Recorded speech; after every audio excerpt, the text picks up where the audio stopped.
गुरुजी राधे राधे। राधे राधे। मेरा नाम स्वाति हुआ, मैं रांची झारखंड से आई हूँ। मेरा मायका फ़िलहाल अभी रांची झारखंड में है। मेरा 4-5 सवाल है, इसलिए मैं फ़ोन लेकर करके खड़ी हुई हूँ। मेरा पहला सवाल ये है गुरुजी कि मम्मी जैसे जितिया करती है, हम लोग 3 भाई बहन हैं, 2 बहनें हैं 1 भाई, और मेरे घर में एक छोटा सा कुत्ता भी है। तो वो गुरुजी भाई बहन के समान ही है, समझ लीजिए। मतलब मम्मी हम लोगों के कंपैरिजन में उसको ज़्यादा प्यार करती है। मोस्ट ऑफ द टाइम उसके पीछे ही मम्मी का जाता है। तो जब मम्मी जितिया करती है तो कहते हैं सबको पहनाती हो वो बद्दी जितिया वाला, तो क्या हम उसको भी पहना सकते हैं? क्या पहनाती है? वो जितिया जो पहनते हैं ना, अभी जितिया वाला जो पर्व था कुछ दिन पहले। हाँ हाँ, या देखो नहीं पहनाना चाहिए? ये क्या होता है, पहले ये समझाओ, हम अभी समझे नहीं क्या होता है। भाषा मिसमैच हो रही है। मैं बताती हूँ। जैसे पति के लिए तीज किया जाता है, करवा चौथ किया जाता है, ठीक उसी प्रकार से बच्चों के लिए जितिया का पर्व किया जाता है। हमारे यहाँ उसे संतान सप्तमी कहते हैं शायद, मुझे इसका ज्ञान नहीं है।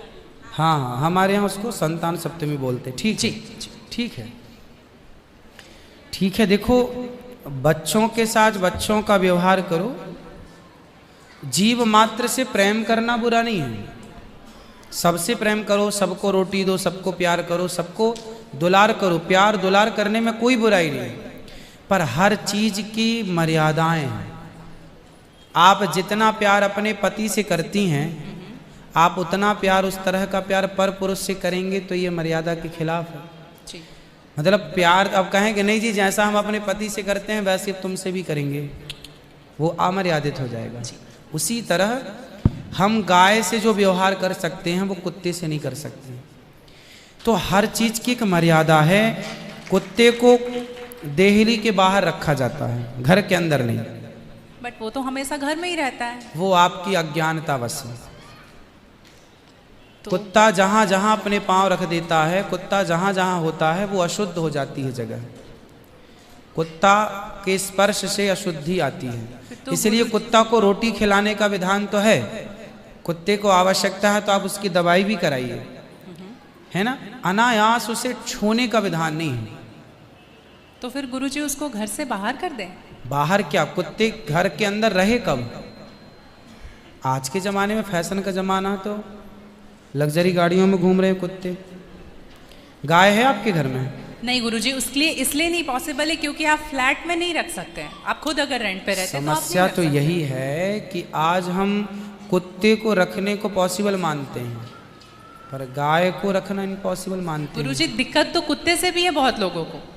हाँ। लॉजिकली देखा जाए, अगर उसको हम बाहर लेकर के जाते हैं शौच के लिए तो उससे भी दिक्कत है, लेकिन कुत्ते में मैनेज हो जाता है क्योंकि हम बाहर लेके जाते हैं।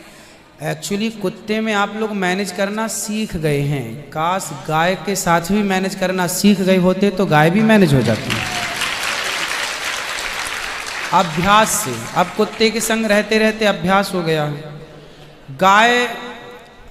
गाय भी ना, छोटी सी गाय आती है जो हिमालय तरफ की गाय है ना, वो बहुत छोटी सी होती है। वो गाय यदि आप घर में रखेंगे तो वो आपके बिस्तर में सो सकती है, वो आपके संग खा सकती है। मतलब छोटी सी होती है, 1 लीटर दूध देती है वो, और इतनी प्यारी गाय होती है, इतनी सुंदर होती है। मतलब पूरे भारत देश की सर्वश्रेष्ठ नस्ल है वो, सबसे सुंदर सर्वश्रेष्ठ गाय। वो गाय सिर्फ कम दूध देती है। मतलब अपनी गौशाला में जितने छोटे छोटे बछड़े हैं ना, छोटे छोटे, मतलब सामान्य गैया का जो बछड़ा 1 महीने में होता है ना, उतनी बड़ी तो वो पूरी गाय होती है। मतलब उसे आप गोद में लेके जा सकते हैं। वो बच्चे की माँ बन गई है, लेकिन उस गाय को आप अपनी गोद में ले सकते हैं, वो भी गाय होती है। तो कुत्ते वालों को उस गाय के साथ मैनेज कर लेना चाहिए। अच्छा, मतलब उस हाइट, मतलब उस गाय की हाइट की ग्रोथ नहीं है, वो गाय की हाइट, वो गाय बहुत छोटी सी होती है, इतनी सी होती है कि आप उसे गोद में ले सकते हैं। आप उसे गोद में लेके पूरे घर में घूम सकते हैं। मतलब इतनी छोटी गाय होती है वो। देखो, भगवान को पता था कलयुग में ऐसा होगा, इसलिए ऑप्शन दे रखा है। आप कुत्ते को गोद में लेके घूमते हैं, पर भगवान ने ऑप्शन दे रखा था, हम लोगों का ध्यान उस तरफ गया नहीं। सही बात।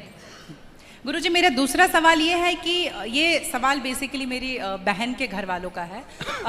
चिकन नहीं खाना चाहिए क्योंकि उसमें जान होती है, कोई भी जानवर नहीं खाना चाहिए क्योंकि जान होती है। प्लांट में भी तो जान होती है ना गुरुजी? हाँ, होती है। तो फिर हम उसको तोड़ते हैं तो उसको नहीं दर्द होता? ऐसा उनके घर वालों का सवाल है, मेरे माध्यम से। नहीं, आप ठीक कह रहे हैं। देखो, आप ना गेहूं को चबा जाइए जी, चने को चबा जाइए, दालों को चबा जाइए, तो वो रोती नहीं है, चीखती नहीं है, उसमें रक्त नहीं होता, हड्डी नहीं होती, मांस नहीं होता, वो चीखती नहीं है, चिल्लाती नहीं है ना। पर आप मुर्गी को मारिए तो वो चीखेगी, चिल्लाएगी, भागेगी, खून है, हड्डी है, मांस है ना। एक्चुअली सिद्धांत है ना। देखो, इतने सारे मर्द हैं, लेकिन इतने सारे मर्दों में एक मर्द ऐसा है जो आपका हाथ पकड़ के रह सकता है, आपका हाथ पकड़ के घूम सकता है, कोई कुछ नहीं बोल सकता, क्योंकि वो आपका पति है ना। समाज ने आपको इजाजत दे दी, आपकी मांग भर गई, मंगलसूत्र आ गया, अब समाज ने स्वीकार कर लिया कि ये मर्द, ये पुरुष अब आपका पति है। अब आपको दूसरे पुरुषों के साथ देखा गया तो आप अच्छे नहीं माने जाएंगे। तो जैसे समाज ने एक पुरुष के संग, एक स्त्री के संग इजाजत दे दी, शास्त्र ने इजाजत दे दी कि आप इसके साथ रह सकते, ये लीगल है, उसी तरह आपको गेहूं, चावल, अंकुरित अनाज चीजें, दाल, चावल, सब्जी, रोटी खाना लीगल, वेद ने आज्ञा दे दी, ये खा सकते हैं। मांस के लिए आज्ञा नहीं दी। पतिव्रता नारी पराये मर्द के संग, पराये पुरुष के संग घूमेगी तो समाज उसे ठीक नहीं कहेगी।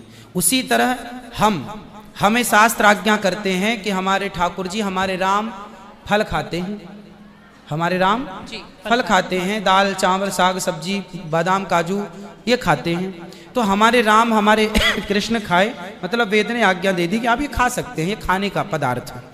मांस शेर के लिए है, बिल्ली के लिए है, कुत्ता के लिए है। क्या आप कुत्ता हैं? क्या आप बिल्ली हैं? क्या आप शेर हैं? क्या आप चीता हैं? नहीं। फिर जब हम मनुष्य हैं तो मनुष्यवत व्यवहार करें जी। हम वो ना खाएं जो हमारे लिए नहीं है। अब मांस खाने वाले जानवर ना, आप गौर से देखिएगा, मांस खाने वाले जितने जानवर होते हैं, कुत्ता, बिल्ली, चीता, शेर, सब जीभ से चाट चाट के पानी पीते हैं जी। आपने कुत्ते को पानी पीते देखा हो? जीभ से पीते। लेकिन आप कैसे पानी पीते हैं? होंठों से पीते हैं, मुंह से पीते हैं। गाय कैसे पानी पीती है? मुंह से, जैसे हम लोग पीते। कुत्ता चाट के, बिल्ली चाट के। मतलब शाकाहारी जानवर और मांसाहारी जानवर दोनों ईश्वर ने बनाए हैं। गाय को आप मांस परोसिए, नहीं खाएगी, वो बकरी को मांस परोसिए नहीं खाएगी, भैंस को मांस परोसिए नहीं खाएगी। जब जानवर जानवर होके अपने धर्म में अड़े हैं तो हम इंसान क्यों अपना धर्म छोड़ रहे हैं? अब जो मांसाहारी जानवर होते हैं उनको आप ध्यान से देखना, उनके पांव में नाखून होते हैं, जबकि शाकाहारी जानवर के खुर पाए जाते हैं। जैसे गाय का खुर होता है, बकरी का खुर होता है, भैंस का खुर होता है, जबकि चीता का, शेर का, कुत्ते का, बिल्ली का। अब आप देखिए कि आपके ईश्वर ने पैर बनाए हैं ना तरीके से, आप मुंह से पानी पी, मतलब आपके लक्षण शाकाहार से मैच कर रहे हैं, है ना। बिल्ली के, कुत्ते के यहाँ कैनाइन दांत बड़े बड़े होते हैं मांस फाड़ने के लिए, आपके नहीं है। मतलब आप ईश्वर की तरफ से शाकाहार। और अब मैं नहीं कहता, आप मेडिकल साइंस का अध्ययन करके देखिएगा, साइंटिस्ट लोग अब सिद्ध, अभी मैं इंग्लैंड गया था, वहाँ मुझे बताया कि जो अंग्रेज लोग इनके बाप दादी जो मांस खाते चले आए हैं, अब कुछ अंग्रेज लोग इतने जागरूक हो गए हैं कि अब वो मांस नहीं खाते। वो कहते हैं कि अब इसको खाने से बीमारियां बढ़ रही हैं, लोग परेशान हो रहे हैं। पहले के लोग जंगल में कंदमूल फल खाते थे, ये अब खाने लग गए हैं, सुअर खा रहे हैं, कुत्ता खा रहे हैं। अब बहुत सारे लोग शाकाहार की तरह जो जागरूक हैं बढ़ रहे हैं। तो आप और हम तो पहले से जागरूक हैं, तो हम क्यों अपने आप को मांसाहार की तरफ ले जाएं? क्यों किसी की हड्डी चबाएं? बताइए, हमारे यहाँ मुर्दे को छूने से लोग नहाते हैं, कितनी दुर्गंध है। अब देखो, आप गेहूं, आप पालक काटो, गोभी काटो, है ना, मूली काटो, गाजर काटो, दाल पकाओ, कोई दुर्गंध आती है आपकी रसोई में? नहीं। लेकिन आप मुर्गी पकाओ, मुर्गी काटो, बिल्कुल वो बदबू से भर जाएगा। जी। मतलब आपकी नाक भी आपको गवाह देने लग जाएगी, भाई बस कर, है ना। तो शरीर एक्सेप्ट नहीं करता, आप जबरदस्ती खिला रहे। गुरुजी, मेरा तीसरा प्रश्न ये है कि जैसे हम लोग एकादशी करते हैं और किसी दिन अगर हम बाहर रहते हैं और उस दिन एकादशी है, फॉर एग्जांपल हम आउट ऑफ स्टेशन है और उस दिन ख्याल नहीं कि एकादशी है, तो अगर हम बाहर चावल खा लेते हैं या लहसुन प्याज खा लेते हैं तो क्या वो